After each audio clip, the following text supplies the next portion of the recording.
a Moisés, yo soy Yahweh, que es el nombre hebreo, o Yahvé. En algunos salmos se escribe incluso como Yah, una abreviación, J-A-H. Pero hoy lo conocemos como Jehová. Jehová quiere decir el que es, el que existe. El Señor le dijo, yo soy.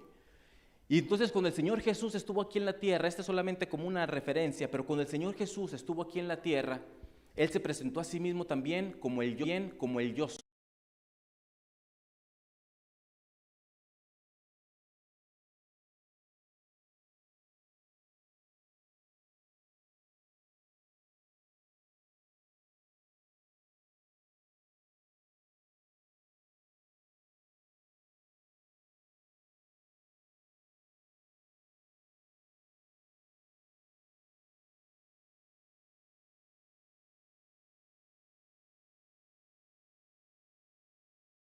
Que dice la vid verdadera, que está en Juan 15. Es lo que vamos a analizar un poquito en esta mañana.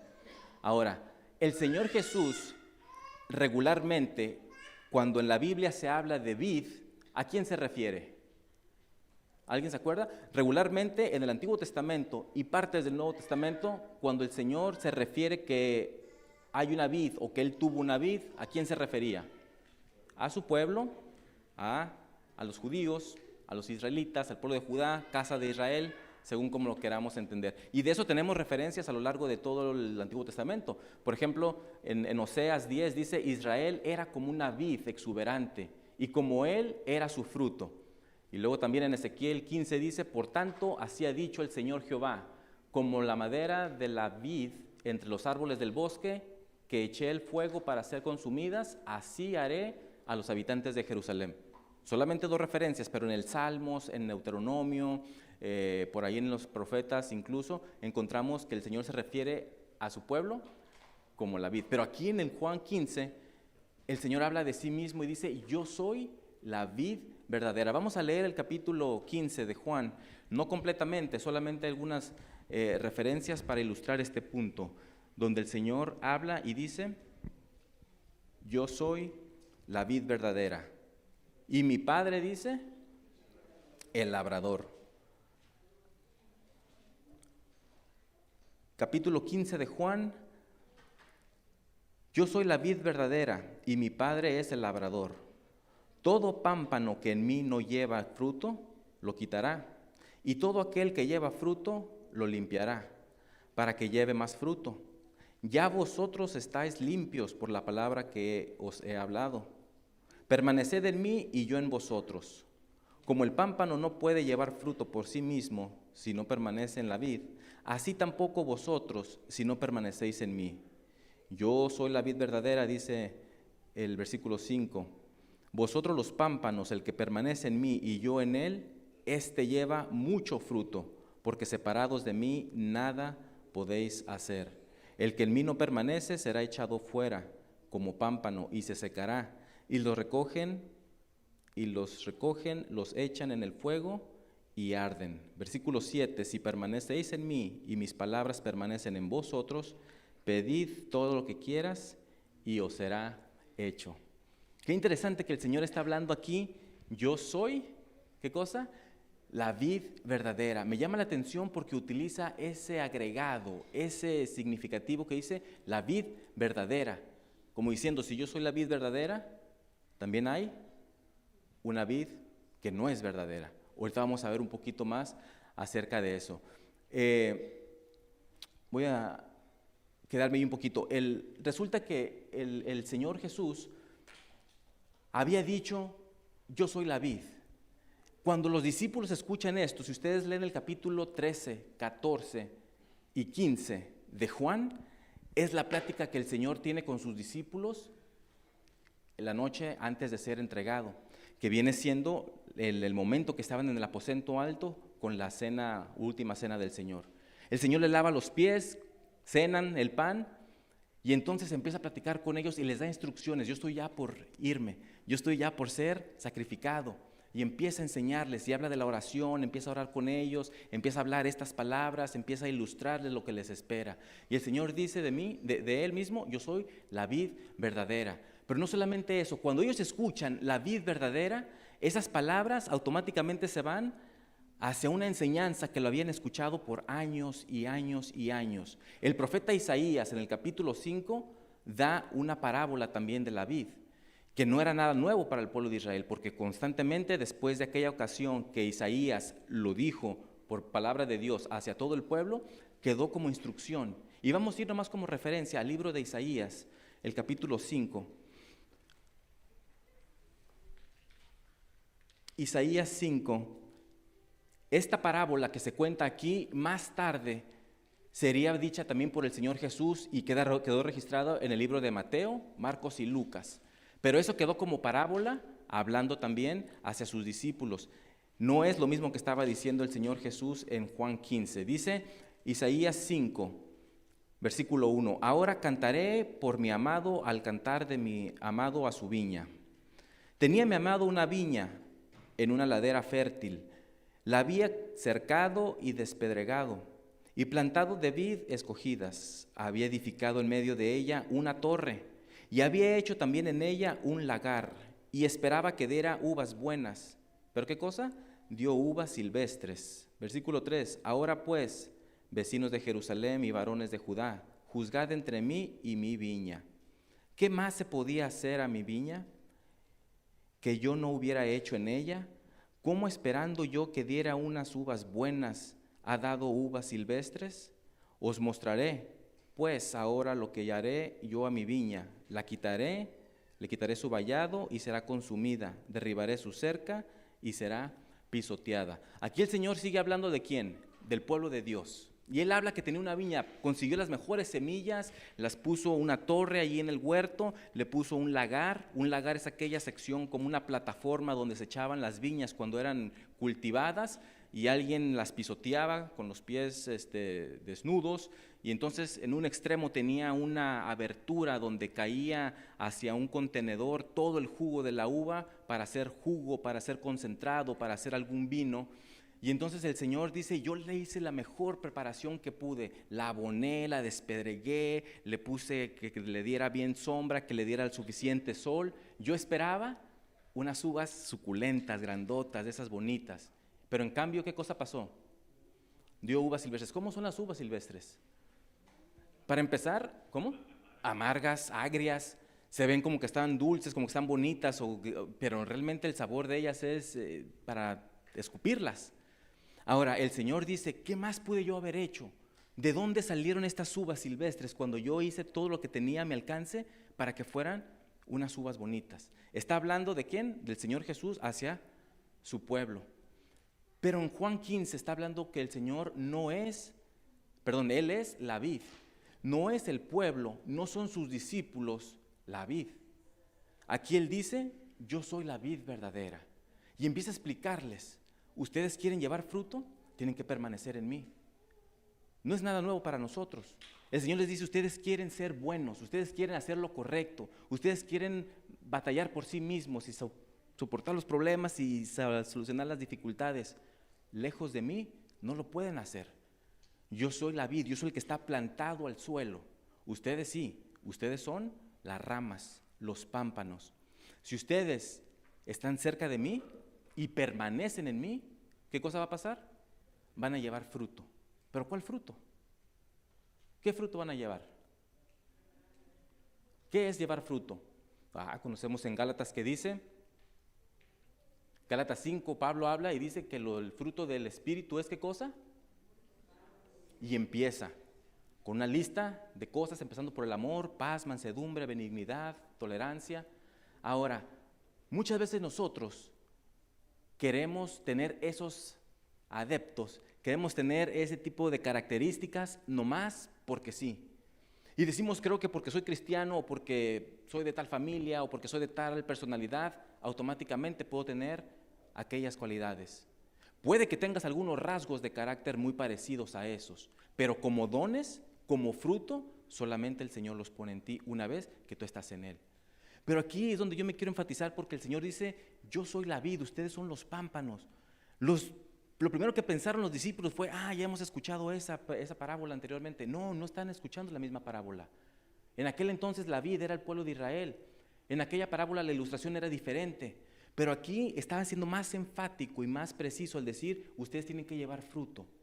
Pero ustedes quieren llevar fruto, no lo pueden hacer por sí mismos. La cosa está que aún en el día de hoy y en la fecha actual, queremos llevar frutos nosotros por nuestra propia cuenta. Queremos seguir a Cristo y creemos que por automático, ya es nomás por aceptarlo una vez, vamos a llevar frutos. El Señor dice, no es así, no es así. Es más, yo soy la vid verdadera, pero hay otro personaje que entra ahí. ¿Cuál es el otro personaje? Mi Padre es el labrador. ¿Quién es el labrador? ¿De qué se trata el labrador? ¿Qué es lo que hace un labrador? Las poda, las abona, ¿qué más? Las prepara. Es el que está al pendiente del fruto. Es el que está al pendiente del fruto. Si el Señor es la vid, nosotros somos las ramas, los pámpanos, Él espera que demos fruto. Ya dijimos, el fruto es los dones del Espíritu, traer a otras personas para Cristo. Esos son traer frutos, ser fructífero aquí en su sociedad, en la sociedad donde nos movemos, en donde Él nos ha puesto como líderes, donde nos ha puesto como atalayas, donde nos ha puesto como portavoces de su mensaje. Él espera que lo hagamos. Ahora, lo curioso es que Él dice, el Padre es el labrador. Él está caminando entre las huertas, entre los viñedos, y está viendo quién tiene fruto y qué tipo de fruto. Porque a todo esto, la vid, ¿alguien conoce la vid? ¿Qué tipo de rama es? No es un árbol, ¿o sí es un árbol? Es una enramada, es una enredadera. Hay que crearle una guía para que vaya. Imagínense las silvestres, no tienen una guía, o sea, agarran de cualquier tronco, de cualquier rama, de cualquier pared que esté por ahí o alguna piedra, y de ahí tratan de ir creciendo, y entonces a veces no les pega el sol, a veces no les pega mucho el agua o la sombra de vida. Pero en un viñedo está caminando el labrador, y está caminando y está observando dónde hay fruto. Pero él dice, yo hice todo lo posible, yo le di a mi pueblo todo. Y aquí en este caso el labrador dice, yo les pongo la tierra, el abono, lo podo. Y esa palabra de podar es media fuerte y un poco dolorosa, porque yo siempre que escucho la palabra podar es tijerear, es filo, hay filo de por medio. Yo no entendía este proceso ni entendía lo que era la poda cuando estaba más joven. Yo hice la secundaria allá en el estado de Washington, algunos de ustedes quizás han estado allá. Ahí hay mucha manzana, se da la manzana, la cereza, la pera, los espárragos. Y entonces el camión llegaba por nosotros para llevarnos a la escuela todas las mañanas. Y yo recuerdo que en el camino a la escuela pasaba el camión por los demás chamacos. Y entonces pasábamos entre los viñedos, entre las árboles de frutas, entre ellos las manzanas. Y justo antes de la temporada de la pizca, que es la cosecha, venía la temporada de la poda. Y yo escuchaba que lo mencionaban algunos de los compañeros, niños también o adolescentes. Sus papás trabajaban en los campos, algunos de ellos, sus padres eran los capataces, los dueños de las huertas. Y yo no entendía, porque yo pasaba por ahí, veía los tractores, veía las escaleras, la gente trabajando, pero yo los árboles de un día a otro, y a veces por semanas, los miraba casi iguales. No tenían fruto todavía, pero yo veía que estaban casi iguales, veía un montoncito de ramitas al pie de cada árbol, y decía, ¿y qué cosa es la poda? Entonces ellos me explicaban, no, es que la poda es cortar ciertas ramas que la persona, el trabajador ya conoce que no dan fruto, o que a lo mejor estorban para el crecimiento del fruto, y es como irle dándole forma al árbol para que las ramas no crezcan colgadas, no se salgan y todas crezcan parejitas, tengan la misma sombra, agua, luz y demás. Es un proceso que el que sabe tiene que ya específicamente sabe a qué tirarle, no es nomás podar por podar. Y aquí dice que el Señor, el Padre, es el que poda, el labrador. ¿A qué ramas va a podar el labrador? Aquellas que ve que a lo mejor no tienen fruto o que están un poquito salidas de control, que estorban, que están un poquito más crecidas, que están un poquito diferentes, pero para mal. El Señor lo que está buscando en cada uno de nosotros es que demos fruto. Y cuando no estás dando fruto, es muy probable que el Señor te dé más abono, que el Señor te eche un poquito más de agua quizás. Pero entre todo el tratamiento, entre todo lo que está tratando de hacer el Señor para que tú des fruto, el Señor también va a involucrar las tijeras o la sierra esa mecánica quizás eléctrica. Él lo que quiere que tú des fruto y puede que incluso te pode. Y tú dices, ¿y qué cosa va a ser la podación? ¿O qué cosa va a ser la poda en mí? Puede ser que tú tengas rasgos de carácter. Puede ser que haya cosas que actualmente están estorbando para que tú des fruto. Y es el Señor donde entonces Él entra para cortar eso. Pero ese proceso puede ser muy doloroso. Ese proceso puede ser triste. Puede ser que quizás te agobie. Yo no sé la situación por la que estás pasando. Ahorita escuchaba y quizás nos pudimos haber salido después de que la hermana Marta presentó su petición y su agradecimiento. Pudimos haber terminado una oración, un canto y salir. Un tema completo. Cómo Dios ha obrado en la familia, en su hermana, en su salud, cómo está la esperanza, aunque no ha llegado un veredicto ya de que ella esté limpia del cáncer, lo esperamos y estamos en el proceso y ya hubo una maravilla que se hizo. Es decir, ¿cuál es el proceso por el que estás pasando actualmente? Cada uno tenemos dificultades. Solamente se comentaron algunas, 3, 4 quizás peticiones, pero platicando con las personas, mensajeando, viendo en la página de la iglesia, uno se da cuenta que hay más necesidades. Y es donde te preguntas, ¿será que estoy a veces llevando fruto? ¿O será que en este proceso de llevar fruto, el Señor me está podando? Y es doloroso, es triste, es quizás amargo, porque no solamente es para nosotros, a veces también la familia, los vecinos, los hijos, terceras generaciones también sufren, también se achicopalan. Ahora, no te lamentes, no te incomodes, no murmures cuando estés pasando por situaciones como estas. ¿Por qué? Porque el Señor dice, no tienes por qué preocuparte. Algo estoy viendo en ti que no está bien. Te quiero podar, pero no para lastimarte, no para opacarte, no para que los demás se burlen, como decía el salmista. ¿Vas a permitir que mis enemigos se burlen de mí? ¿Vas a permitir que ellos prevalezcan sobre mí? ¿Y qué decía el salmista? No, yo no sé cuándo, pero en algún momento tú vas a contestar mi oración. Yo sé que desde tu templo tú estás escuchándome. Yo sé que desde tu gran majestad tú tienes el tiempo definido para restaurarme. ¿Cuándo va a llegar eso? No lo entiendo y tampoco lo sé. Pero lo que sí sé es que mientras llega esa respuesta, manténme fiel a ti, manténme firme. No permitas que mi fe se decaiga, porque es bien fácil, hermanos, cuando nosotros estamos pasando por situaciones de ese tipo, decimos, el Señor se ha olvidado de mí. ¿Por qué cuando más cerca quiero estar del Señor, resulta que viene todo esto? ¿Por qué después de que vino una campaña de evangelismo, de mayordomía y tomé una decisión en favor del Señor, ahora me está yendo un poco peor en el trabajo, en mis ganancias? ¿Por qué cuando estoy tratando de hacer cambios en mi vida después de una semana de hablar de la salud y estoy haciendo cambios, por qué empiezan estos malestares? ¿Por qué empieza a fallarme esto? ¿Por qué empiezo a tener problemas con la familia? ¿Por qué empiezo a tener problemas de este otro tipo? ¿Y por qué apenas parece que voy saliendo de una y me viene otra? El Señor probablemente te está podando, porque Él ve en ti un gran potencial. Él ve en ti que tú tienes para dar fruto, pero lo quieres hacer solo. No entendemos. Se nos ha repetido, lo cantamos, lo estudiamos, lo vemos en las parábolas, lo vemos en la Biblia, en las lecciones.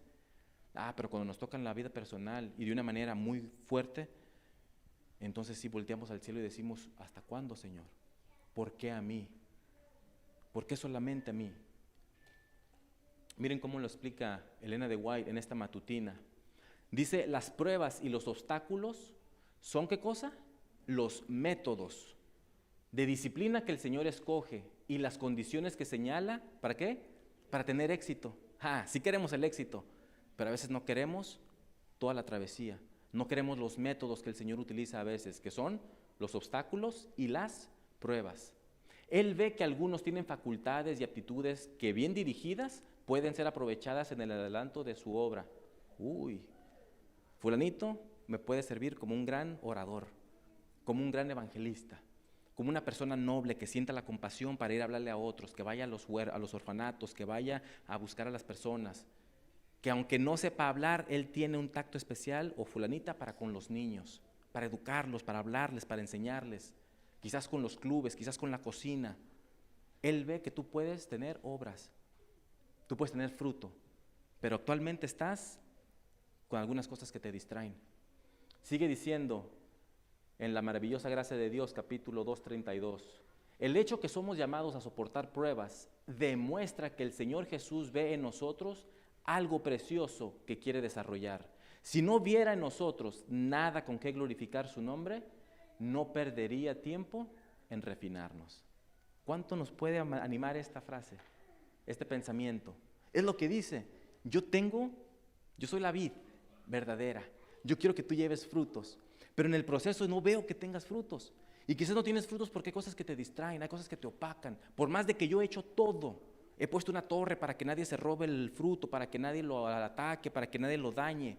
He puesto un lagar porque voy a cosechar las mejores frutas.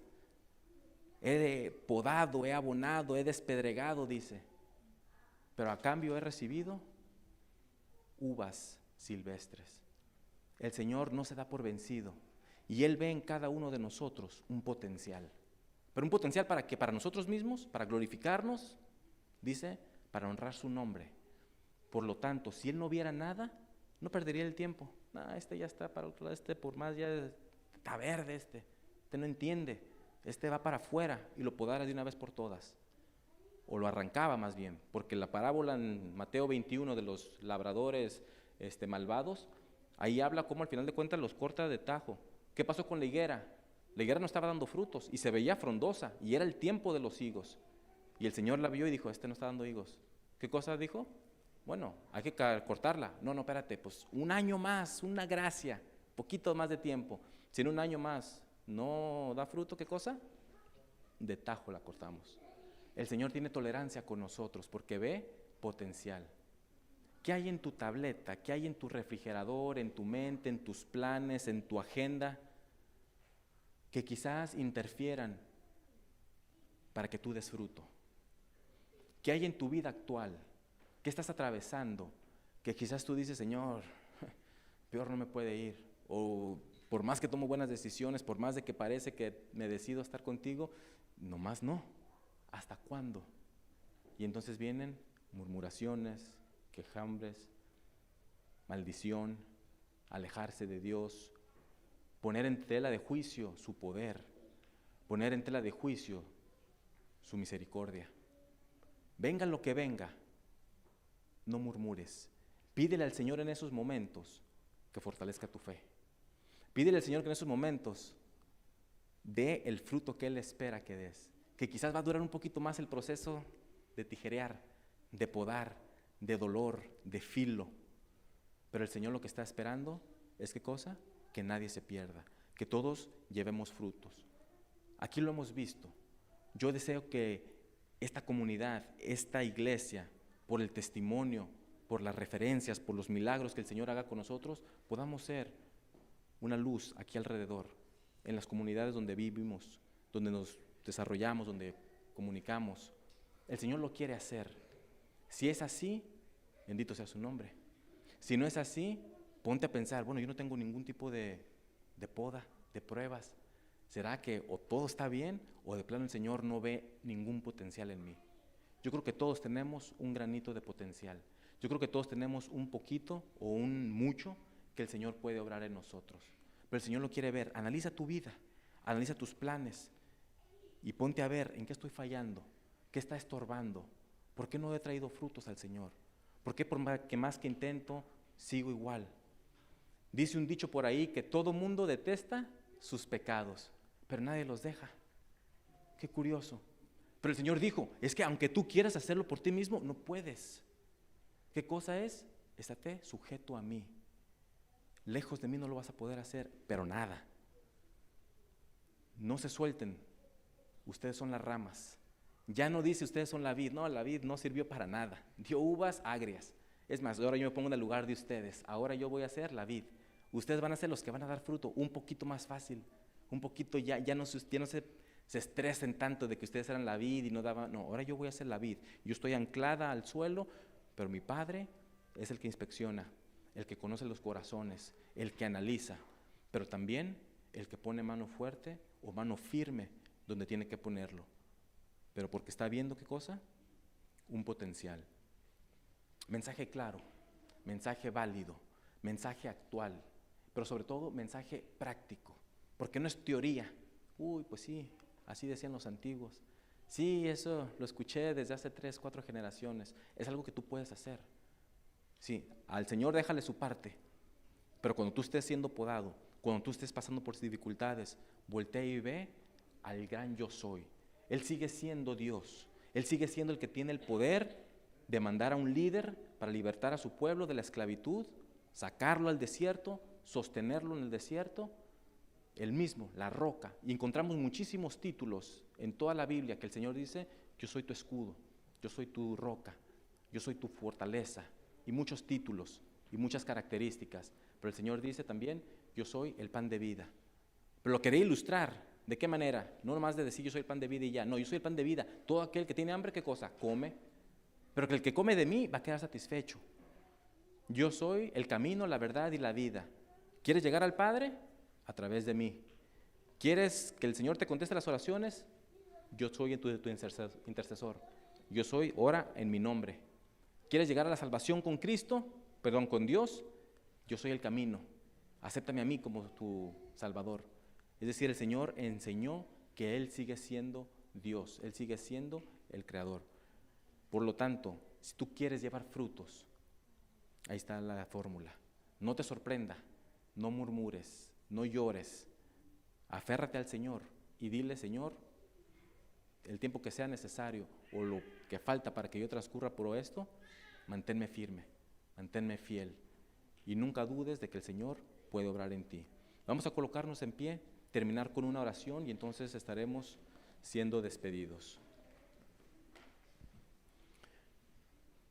Bendito Padre que estás en el cielo, nuevamente venimos delante de ti con corazón agradecido por tu bondad y por tu misericordia, Señor, a lo largo de estos días. Gracias por la lluvia, gracias, Señor, por contestar nuestras oraciones durante la semana. Nos hemos dado cuenta, Señor, a través de Juan 15, que tú lo que más deseas en nosotros es que llevemos fruto. Y nosotros lo hemos entendido a medias quizás, porque hemos tratado por nuestras fuerzas, por nuestras fuentes, por nuestra manera de vivir, por nuestros caracteres, de alguna manera hacerlo a nuestra manera, Señor. Nos hemos perdido en el intento, nos hemos desanimado porque volvemos a caer donde mismo, porque nos damos cuenta que por más que intentamos no traemos frutos quizás. Nuestros caracteres siguen siendo igual, siguen siendo groseros, seguimos intolerantes, nos sigue faltando la paciencia con la familia quizás. Y hemos reconocido, Señor, que no podemos hacer nada contigo, pero nos cuesta trabajo aferrarnos a ti como los pámpanos a la vid. Queremos pedirte en esta mañana que tu misericordia esté de nuestro lado, Señor, que al estar pasando por dificultades que quizás parecen darnos la idea de que tú te has alejado de nosotros, no es sino tú, Señor, nuestro Padre, quien nos está labrando, quien nos está podando, quien nos está ayudando. Te pedimos para que nos ayudes a soportar la prueba, nos ayudes a mantenernos firme en tu palabra, firme en nuestra creencia, firme en lo que hemos leído, en lo que hemos creído, en quién hemos creído. Te pido por cada familia aquí representada, Señor, que está pasando por tribulaciones, que está pasando por momentos difíciles, para que tú obres en sus corazones, para que tú contestes sus oraciones, Señor, para que tú les mantengas firmes y no decaiga su fe, no decaiga su ánimo, para que ellos puedan seguir testificando, puedan tener la plena confianza de que tú estás al lado de ellos, más allá de que ahorita estén pasando por momentos difíciles. Te pedimos por cada petición aquí expresada, te pedimos por cada visita, por cada amigo que nos ha acompañado en esta mañana, que tú dirijas sus vidas, tú dirijas sus planes. Quédate con nosotros el resto de esta tarde, Señor, y al empezar la nueva semana. Que el pensamiento de esta mañana quede en nuestros corazones y nos ayude, Señor, a lejos de murmurar, a aceptar tu voluntad, pero sobre todo mantenernos firmes a ti. Gracias por estas bendiciones, gracias por tu misericordia. Todo esto lo ponemos en tus manos y lo pedimos todo en Cristo Jesús. Amén. Amén.